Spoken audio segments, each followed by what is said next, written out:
Hello friends, welcome back to Amanda's Bookish Adventures. It is our final March book haul, part 3.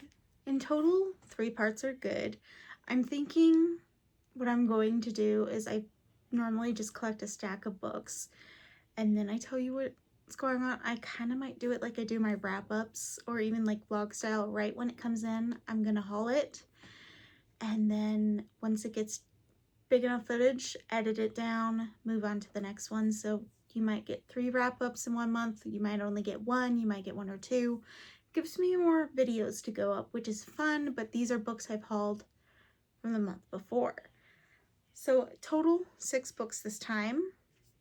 We have some backlogs, new releases, and some sequels. I'm so excited. We have The Faraway Inn by Sarah Beth Durst. Have I read her other books?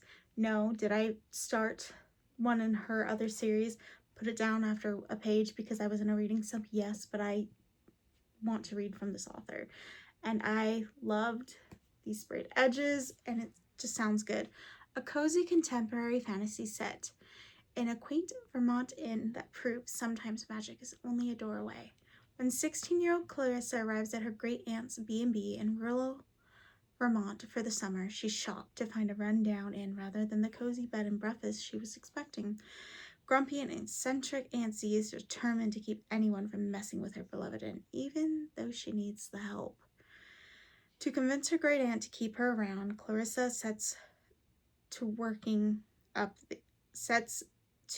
fixing up the inn, enlisting extra help from the groundskeeper's handsome son. But the longer she stays, the surer she is something strange about the B&B and the guests, something almost otherworldly. The inn is keeping magical secrets, but to protect the place she's come to love, Clarissa must unravel the truth before it is too late. It sounds so much fun. I cannot wait to get my hands and start reading it. We have The Half City by Kate Gold. Fun fact, I bought this on Kindle. Was not going to buy a physical copy. This is what alerted me to get the physical copy. So, by Kate Gold, Half City. Demon hunting is hell. A Dawn of Onyx. I think I own that. V. Abbott is an average 21-year-old girl. She lives in an expensive city where rent is too high, works long hours at a thankless job, and is dating a guy she doesn't even like in the hopes of winning her prickly mother's approval. She also happens to be a demon hunter. Ever since her father's murder, she's been forced to hunt deviants alone, meaning everyone, including her family, sees her as an outsider until the day she crossed paths with a dangerously alluring demon, Reed Graveheart. The reformed deviant tells her of a school for people just like her, Harker Academy, for deviant defense. If she enrolls, she'll learn to hone her craft, work with other hunters, and never be alone again. But Viv has a secret, one that not even her friends at Harker can know about, not if the school might hold the answers to untangling the mystery surrounding Viv's death. When the strange occurrences begin to plague the students, Viv will have to figure out who can she trust, all while trying to ace her classes, avoid falling for a demon, and make it through her first year at Harker in one piece. How hard can it be? I'm so happy to have it, and I do have a Kindle copy if it gets damaged. Hopefully it never does, but if it does get, destroyed, at least I have another copy. This book I know nothing about, but I was staring at it at work. This book and... That's funny. Oh, The Half City was the other one I was staring at work, so I picked those both up. Things are about to get wicked in New Orleans. 22-year-old Ivy Morgan isn't your average college student. She and others like her know humans aren't the only thing controlling the French Quarter for fun and for food. Her duty to the order is her life. After all, 4 years ago, she lost everything at the hands of the creatures she sworn to hunt, tearing her world apart and her heart. Ren Owens is the last person Ivy expected to enter her originally controlled life.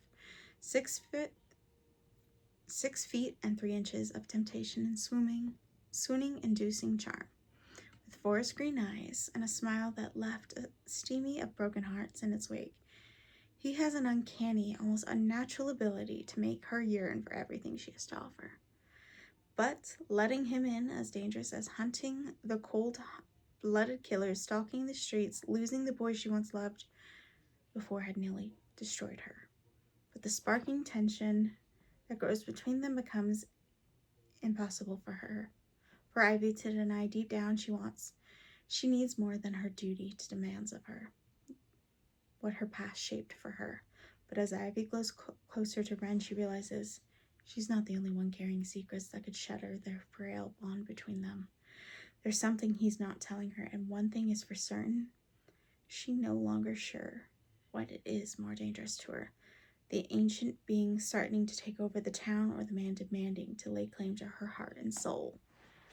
I am intrigued, and it's by Bloom, and the last 2 years I've either bought a lot of books from Bloom, Ace, or Bramble. And there have been other publishing houses I have bought from, but majority were those three. Here is 2 sequels to Some the Wild. It's by A.K. Condren. I have not read the first one, but I do have the sequel. It is something I will definitely get to. We have the third in the series, Bound in Blood by Sadie Cade.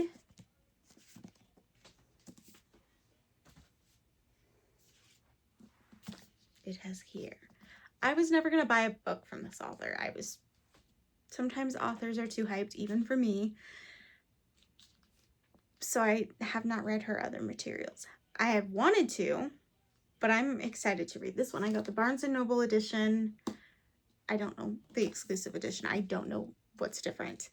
By Alexa Asher Starside. I have been intrigued by her work, but I've been iffy to start diving into new series. And I should just let that go and just get consumed in what I want to get consumed in. 100 years ago, a brutal war split a land in two. Starside is the realm of magic and immortals, the descendants of gods. Living in a power-rich paradise, Stormside is where mortals fight for scraps of that magic. Every 50 years, the gates between them open, and 50 challengers are allowed to cross Starside on a deadly quest for magic that can heal, grant wealth, or extend life.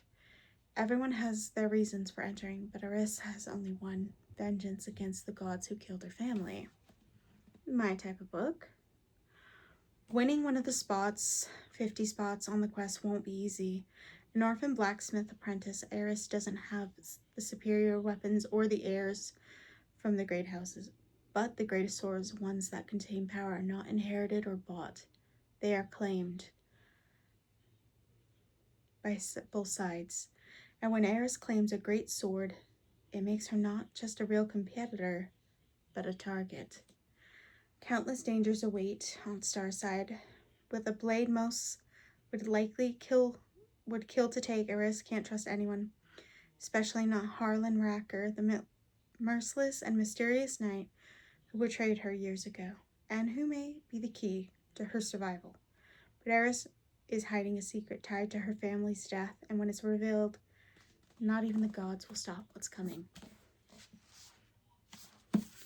I wonder if the exclusive edition is this. I'm gonna have to look it up. I was lucky to notice, because I have a very bad habit of like pre-ordering certain things, to catch that I ordered a copy on Amazon before they charged me. So I was glad to cancel that. I'm excited for this book haul. March was a good release month. The beginning of the year so far for book releases have been good. Everything I've gotten I wanted to read, have I done it? No. Am I going to work on reading them as they come in and reading backlist? Yes, I am. That's my goal for the rest of the year.